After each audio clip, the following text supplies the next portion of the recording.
महाराष्ट्राचे लोकनेते जलसंपदा मंत्री गिरीशभाऊ महाजन यांच्या वाढदिवसानिमित्त उत्तर महाराष्ट्रात सेवा समर्पण दिन संकल्पनेतून 4ही जिल्ह्यात रक्तदान शिबिरांचे आयोजन केले गेले।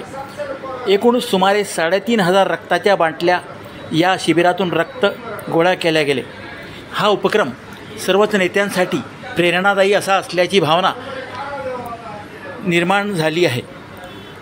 गेल्या वर्षी फत्तेपूरजवळील कांग प्रकल्प 100% भरला होता।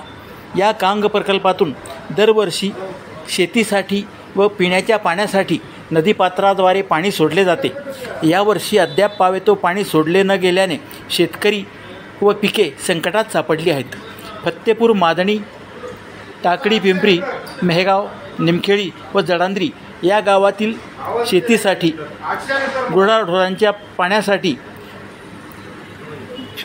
नदीपात्रातून पाणी सोडण्याची मागणी काँग्रेसचे तालुकाध्यक्ष शरद पाटील यांनी मुख्यमंत्री देवेंद्र फडणवीस यांच्याकडे निवेदनाद्वारे केली आहे। 18 तारखेपर्यंत पाणी सोडले न गेल्यास 20 तारखेला तहसील कार्यालयासमोर आपण उपोषण करू अशी भूमिका त्यांनी मांडली आहे। जामनेर शहरात शनिवारी रात्री झालेल्या धुवाधार पावसामुळे अनेकांची तारंबळे उडाली। रात्रभर शहराचा वीज पुरवठा खंडित झाला होता। ज्यांनी लग्नाचे मंडप आपल्या घरासमोर किंवा कॉलनीत लावून ठेवले होते त्यांची मंडप हवेमुळे उडून गेली। अनेकांची तारंबळे उडाली।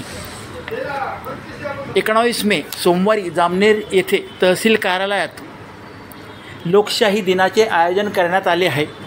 या लोकशाही दिनात नागरिक आपल्या अडचणी, समस्या पुराव्यानिशी सकाळी 11 वाजता घेऊन तहसील कार्यालयात उपस्थित राहावे असे आवाहन तहसीलदार नानासाहेब आगळे यांनी केले आहे। या होत्या जामनेर परिसरातील ठळक बातम्या।